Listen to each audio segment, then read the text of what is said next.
नमस्कार दोस्तों, मैं जीतन द्विवेदी। आप सभी का कुशाग्र चैनल पर बहुत बहुत स्वागत है। आज हमें मध्य प्रदेश के संभागों के बारे में पढ़ना है। तो मध्य प्रदेश में आपके 10 संभाग हैं और हम उन सभी के हम मुख्यालय को देखेंगे और उनमें कौन कौन से ज़िले शामिल हैं उनको भी देखेंगे। इसके साथ साथ हम एमपी के मैप में उनकी लोकेशन को भी देखेंगे ताकि आपको धीरे धीरे ज़िले याद हों। संभाग के लिए तो आप कोई भी किताब उठाएं, 10 संभाग लिस्ट से बने हुए उनके मुख्यालय है और उनमें कौन कौन से ज़िले शामिल हैं आप उनको पढ़ सकते हैं। पर प्रायः ऐसे याद करने में कठिनाइयाँ भी जाती हैं और तकलीफ भी बहुत होती है। तो हम आपको केवल एक पैटर्न समझाएंगे कि आप घर पर प्रैक्टिस इस प्रकार संभाग पढ़ने की कोशिश करें ताकि आपको वो 52 जिले भी याद हो जाए और आसानी से संभाग भी याद हो जाए। ठीक। और वैसे भी आपका टॉपिक मध्य प्रदेश का भूगोल है। भूगोल यानी ज्योग्राफी। ज्योग्राफी की सबसे पहली रिक्वायरमेंट होती है मानचित्र।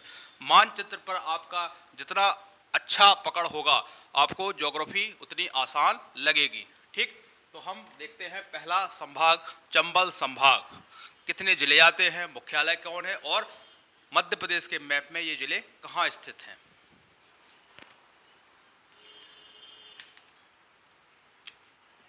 देखते हैं एक डायग्राम से। ये हुआ मंच। थोड़ा सा और देखते हैं इसको यहाँ से।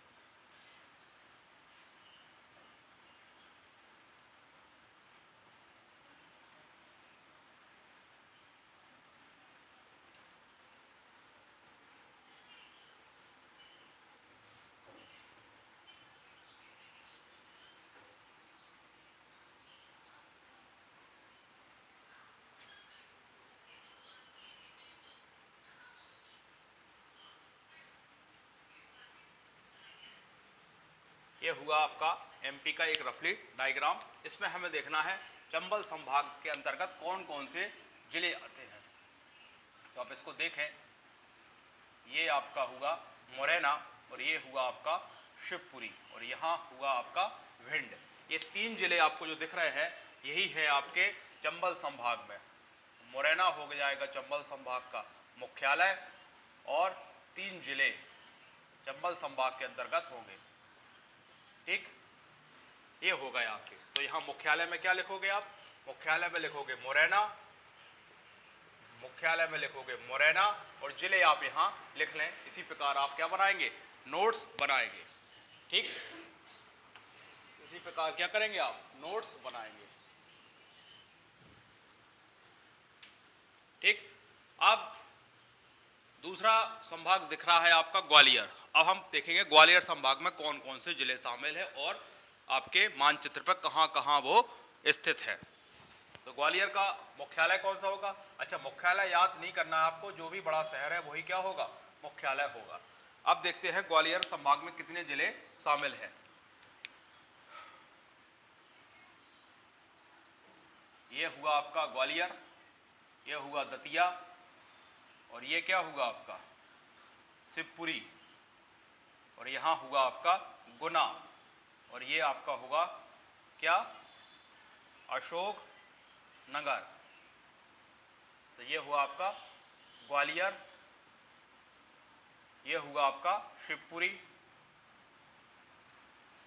गुना और ये है आपका अशोक नगर और ये हुआ दतिया। ठीक, ये हुआ आपका दतिया। ठीक, इस प्रकार ये आपके क्या हुए? 5 जिले जो है वो आपके किसके अंतर्गत आते हैं? ग्वालियर संभाग के अंतर्गत आते हैं। आप इनको, इन 5 जिलों को आप यहाँ लिख लेना, ग्वालियर, दतिया, शिवपुरी, गुना और अशोकनगर। ठीक। अगला संभाग है रीवा संभाग। रीवा संभाग का मुख्यालय फिर रीवा होगा क्योंकि बड़ा शहर वहाँ रीवा ही है और 4 जिले आना है, सीधी नहीं सॉरी सतना, रीवा, सीधी, सिंगरौली। ये आपके 4 जिले हैं और यहाँ आपके ये स्थित है।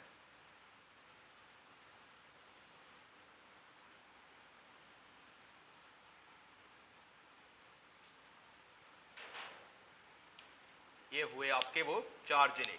ये है सतना, रीवा, सिंगरौली। सिंगरौली मध्य प्रदेश का पूर्वी जिला है जहाँ से 82.5 डिग्री नहीं सॉरी 82 डिग्री 48 मिनट क्या है, पूर्वी देशांतर है। यहाँ हमने आपको पहले लेक्चर में क्लियर किया था, ठीक है, वो आप देख लेना। और यहाँ सीधी, ये 4 जिले क्या है आपके रीवा संभाग के अंतर्गत आते हैं, उनको आप यहाँ 4 जिले लिख लेना। इस प्रकार आपके 3 संभाग हो गए, उनके जिले भी आपने क्या देख लिए है, एमपी के मानचित्र पर देख लिए। अगला संभाग दिया है सागर, और सागर का मुख्यालय कौन होगा, सागर।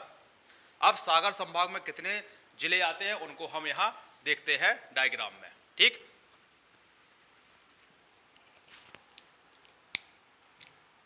थोड़ा सा हम कुछ रफ भी कर लेते हैं ताकि हौज पौज ना हो इसमें।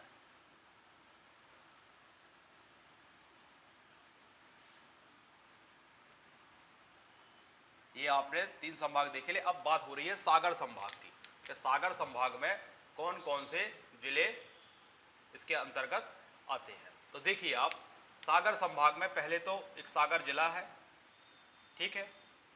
सागर जिला के बाद आपका दमोह जिला, दमोह जिला के बाद निवाड़ी, निवाड़ी के बाद आपका टीकमगढ़, छतरपुर, और छतरपुर के बाद आपका पन्ना। इस प्रकार आपके छतरपुर संभाग में कितने हो गए हैं, इनको आप देखिए।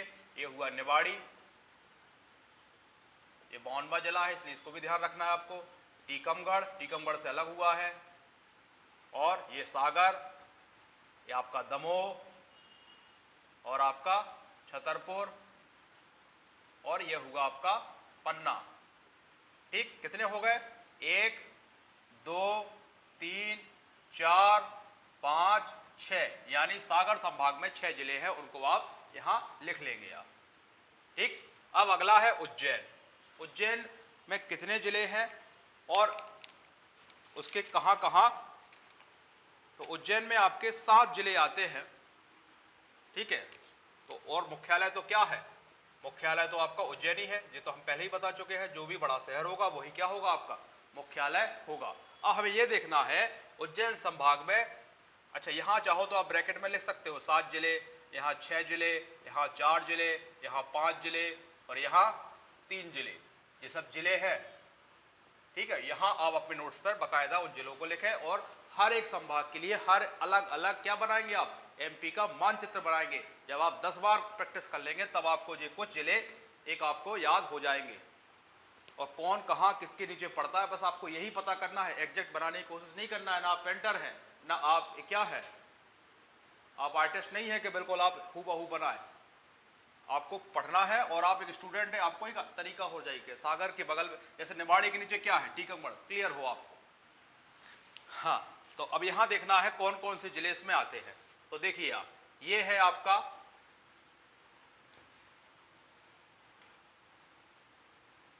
ये जो ऊपर है जिला, इसको बोलते हैं नीमच। तो एक जिला इसमें नीमच पड़ेगा, नीमच। नीमच के नीचे आपका मंदसौर है। बस आपको यह ध्यान रखना है कि नीमच के नीचे मंदसौर है, तो आपको धीरे धीरे सभी जिले याद हो जाएंगे। तो नीमच हुआ, मंदसौर हुआ, मंदसौर के नीचे क्या है आपका, रतलाम है। तो रतलाम भी किस में शामिल होगा, आपका उज्जैन संभाग में। रतलाम के बाद यहां कौन सा है, यहां है आपका आगर मालवा। तो आगर मालवा भी एक जिला हो गया, ठीक है। यहाँ एक आगर मालवा के बगल में पड़ता है राजगढ़, राजगढ़ जिला भोपाल संभाग में, उसको आप यहाँ नहीं लिखेंगे। इसके नीचे आप आ जाएंगे कहाँ, उज्जैन, ये हुआ आपका उज्जैन। उज्जैन के बाद यहाँ देवास, ठीक है, और देवास के यहाँ सीहोर। तो सीहोर आपको यहाँ नहीं लिखना है क्योंकि वो किस में जाता है, वो जाता है भोपाल संभाग में। कितने हो गए, 1 2 3 4 5 6, एक बचता है शाजापुर, एक बचता है आपका शाजापुर। देवास के ऊपर, देवास के ऊपर कौन सा है, शाजापुर, शाजापुर। ये हो गए आपके 7। और ये कौन सा संभाग कंप्लीट हुआ, ये आपका कौन सा संभाग हो गया है, उज्जैन संभाग। 1 2 3 4 5 6 7, ठीक। अब अगला संभाग दिया है हमें नर्मदापुरम। नर्मदापुरम संभाग जो दिया है उसका मुख्यालय है होशंगाबाद जिला, और 3 जिले आते हैं। तो पहले तो आप मुख्यालय लिख लें, होशंगाबाद, होशंगाबाद। इसको हम इसी मैप में क्या करेंगे, ड्रॉ करेंगे। तो होशंगाबाद, बैतूल और हरदा, हमें इन तीन को देखना है कहाँ, मानचित्र में। तो देखिए आप, ये तो हुआ बैतूल, ठीक है, ये हुआ आपका हरदा और ये हुआ आपका क्या, होशंगाबाद, ठीक है ना। क्योंकि बैतूल की सीमा किससे लगती है, आपकी महाराष्ट्र से। ये हम अभी आपको जब राज्यों की सीमा पढ़ा रहे तब भी हमने आपको एमपी के मानचित्र में क्लियर करने का प्रयास किया था। ये आपको बिल्कुल सही नहीं हम बना रहे हैं डायग्राम, बस केवल आपको आइडिया दे रहे हैं कि आपको इसी तरीके से संभाग याद करने हैं, होशंगाबाद, हरदा और बैतूल। और ये कौन सा हो गया आपका, नर्मदापुरम संभाग क्लियर हो गया। अगला है जबलपुर संभाग। जबलपुर संभाग है तो मुख्यालय हमने क्या बताया है, बड़ा शहर क्या है यहाँ, जबलपुर। तो मुख्यालय तो हो गया जबलपुर। और जबलपुर में आपके 8, जबलपुर में आपके, होशंगाबाद में कितने, नर्मदापुरम में कितने हो गए, 3, और जबलपुर में 8, ठीक। अभी इंदौर में भी क्या होंगे आपके 8 जिले होंगे, ठीक। तो अब हम ड्रॉ करते हैं आपको जबलपुर वाला। देखो इसको थोड़ा सा हम यहां रफ करते हैं।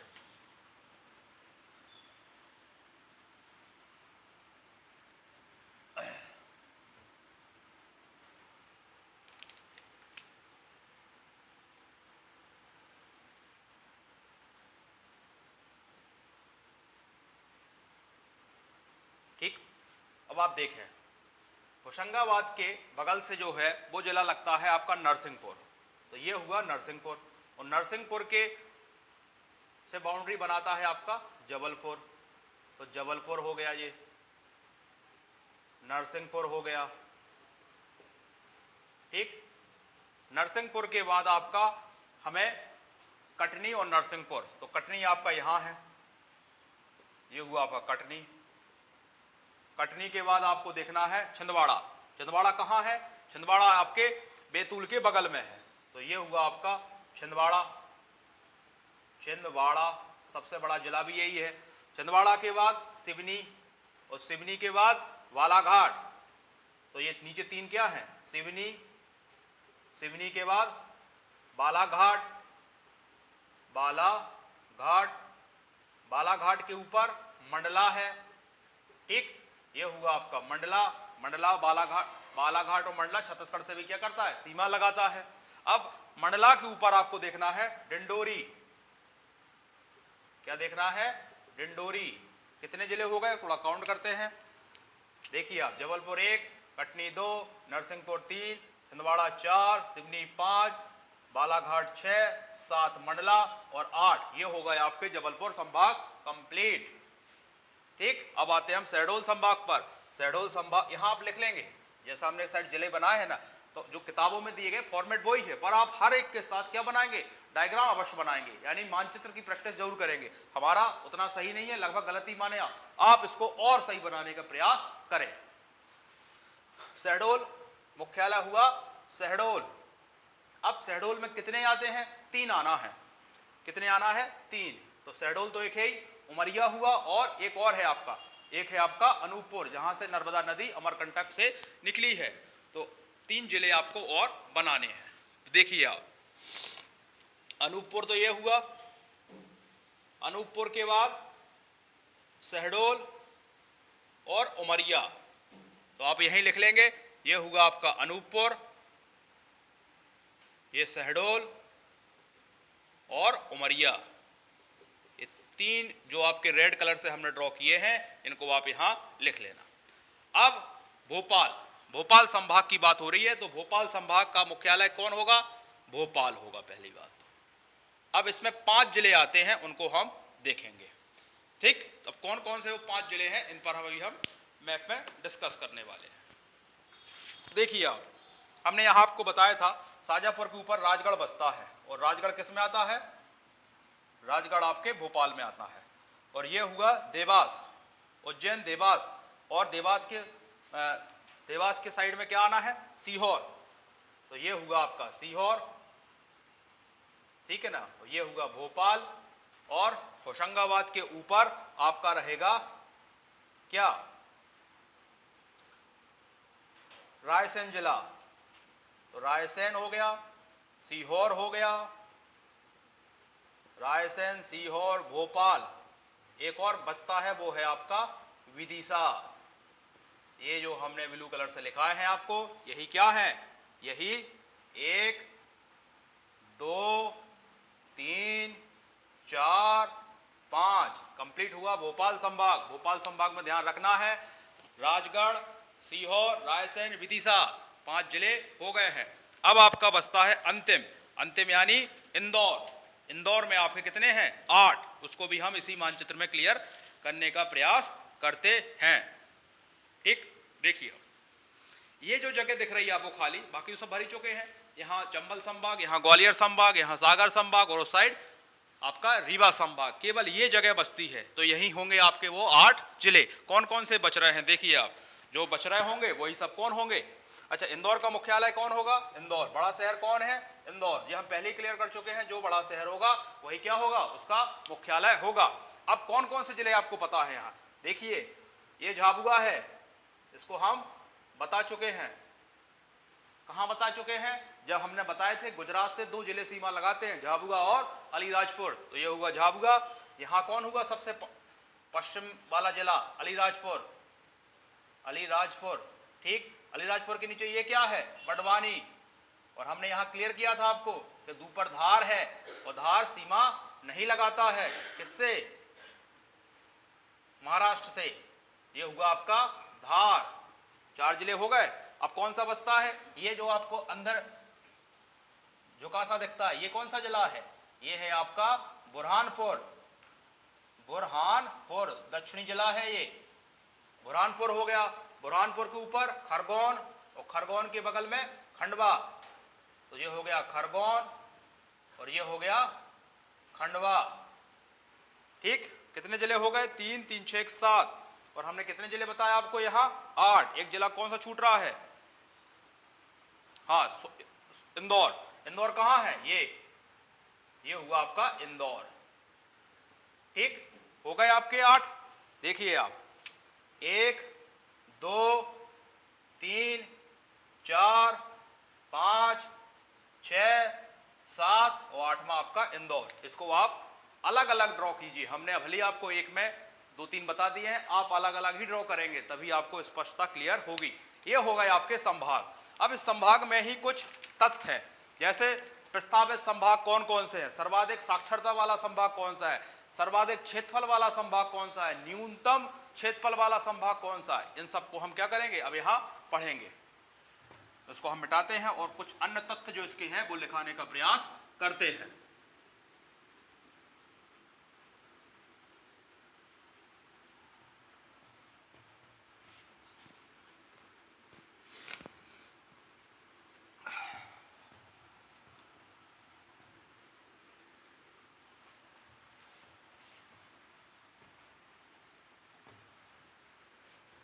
जितनी ज़्यादा आप मानचित्रों की प्रैक्टिस करेंगे मध्य प्रदेश के, या जब आप इंडियन ज्योग्राफी पढ़ते हैं, वर्ल्ड ज्योग्राफी पढ़ते हैं, आप डायग्राम से ही पढ़ें, यहाँ तक कि हिस्ट्री भी आप पढ़ते हैं, तब भी आप सबसे ज़्यादा मैप का उपयोग करें, ताकि आपको धीरे धीरे वो देश, जिले, राज्य याद होते रहे।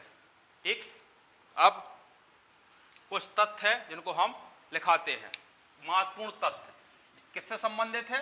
इसी से संबंधित है, यानी संभाग से ही संबंधित है। महत्वपूर्ण तथ्य।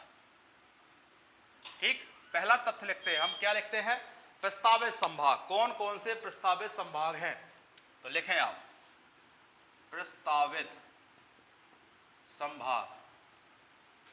यही हम आपको जिले भी बता देंगे, कौन कौन से जिले प्रस्तावित है। ठीक, तो दो संभाग प्रस्तावित है, आपका रतलाम और छिंदवाड़ा। तो लिखेंगे आप रतलाम, छिंदवाड़ा। ठीक, और यही लिख लें आप संभाग के साथ प्रस्तावित क्या? जिले। तो 4 जिले प्रस्तावित हैं। कितने जिले प्रस्तावित हैं? 4। कौन कौन से? पहला देखें आप, मैहर। मैहर किससे अलग होकर बनेगा? सतना से। दूसरा नागदा। नागदा किससे अलग होकर बनेगा? उज्जैन से। तीसरा चा चौड़ा, कहां से, गुना से। और चौथा जो बनेगा आपका बागली, बागली कहां से, देवास से। क्लियर। ये प्रस्तावित 4 हमने जिले भी साथ में आपको लिखा दिए है, इसको आप प्रस्तावित। अब हमें लिखना है संभागों के बारे में ही फैक्ट लिख रहे हैं, लिखेंगे सर्वाधिक साक्षरता वाला संभाग, सबसे ज्यादा साक्षरता वाला संभाग कौन सा है, इसको हम रफ कर देते हैं यहां ताकि हमें लिखने में आसानी हो।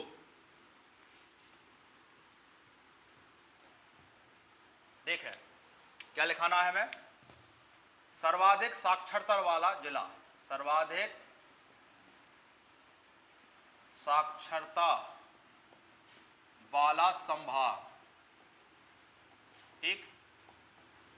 ये है आपका जबलपुर, क्या है, जबलपुर,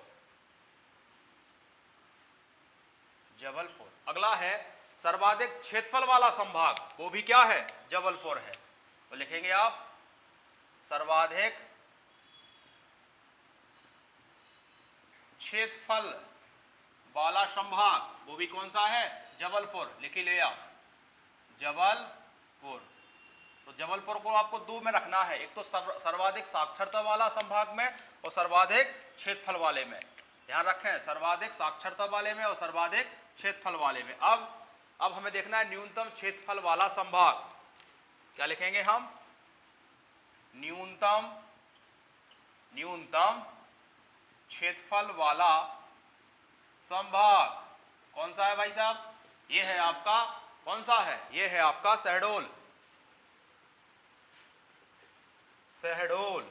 न्यूनतम हो गया, सर्वाधिक हो गया। अब क्या देखना है हमें, न्यूनतम जनसंख्या वाला, न्यूनतम जनसंख्या वाला संभाग, न्यूनतम जनसंख्या वाला संभाग कौन सा है, ये भी आपका शहडोल है। लिख ले आप, शहडोल। अब क्या बचा है, अब बचा है सर्वाधिक जनसंख्या वाला संभाग, कौन सा होना चाहिए, सर्वाधिक जनसंख्या वाला संभाग, ये है आपका इंदौर, ठीक, इंदौर। अब बचता है आपका न्यूनतम लिंगानुपात वाला संभाग, तो लिखेंगे आप न्यूनतम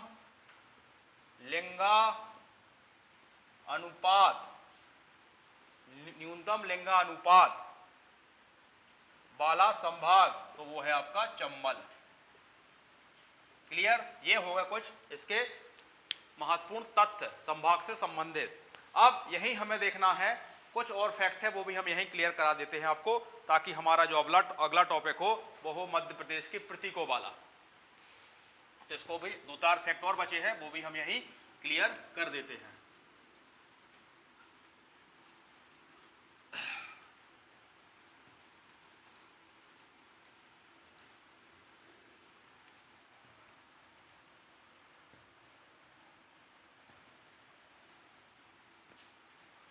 देखेंगे आप संभाग, तो अभी संभाग कितने हैं आपके, और संभाग होते कहां हैं, तो लिखोगे आप ब्रैकेट में लिखेंगे जिलों का समूह कहलाता है संभाग। यहां लिखोगे आप जिलों का समूह,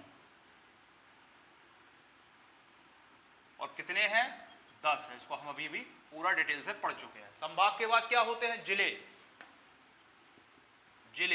जिले क्या है, जिले हैं आपके विकास खंडों का समूह,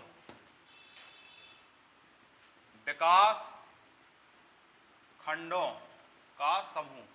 कितने हैं भाई जिले, 52 है, 4 प्रस्तावित है, वो भी हमने क्लियर कर दिए हैं। अब लिखेंगे आप विकास खंड। विकास खंड ये क्या है, ये है आपके विकास खंड, क्या है, विकास खंड जो है आपका तहसीलों का समूह है, तहसीलों का समूह। कितने हैं, ये पूछा जाता है विकास खंड कितने हैं, 313। अब बचता है तहसील। तहसील क्या है, ये है आपका गांवों का या ग्राम पंचायतों का समूह?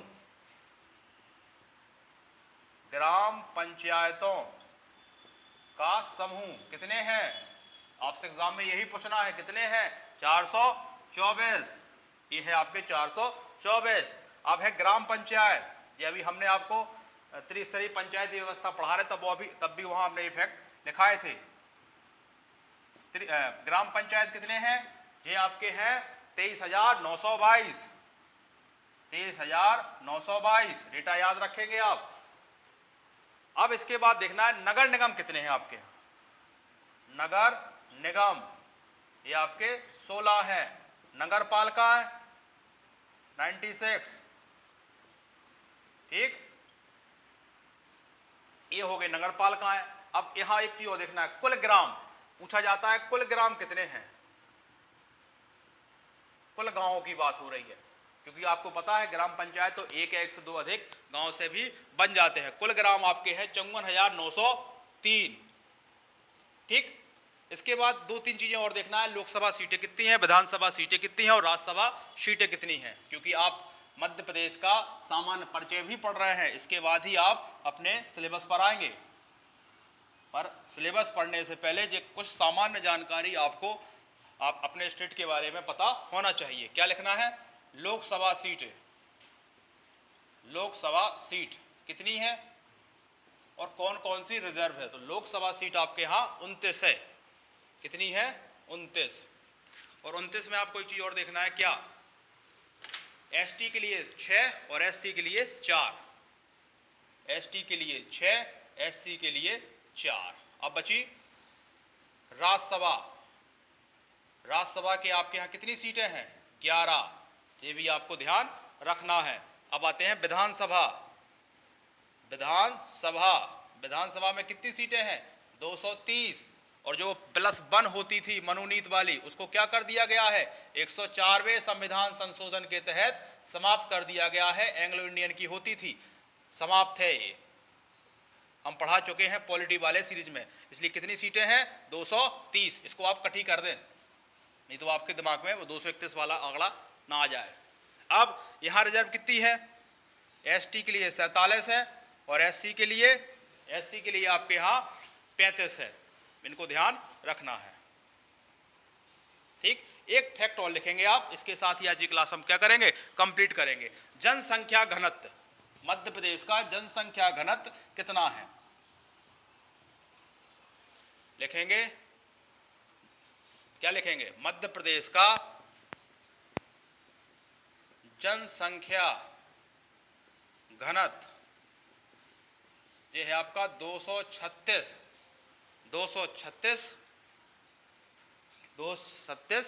व्यक्ति प्रति वर्ग किलोमीटर। व्यक्ति प्रति वर्ग किलोमीटर। सर्वाधिक कहाँ है, किस जिले में है? तो सर्वाधिक है आपका भोपाल, और कम कहाँ है? न्यूनतम है आपका डिंडोरी। ठीक, बस आज की क्लास यहीं समाप्त होती है। अगला जो क्लास होगी हमारी वो मध्य प्रदेश के प्रतीकों पर होगी। आज के लिए धन्यवाद।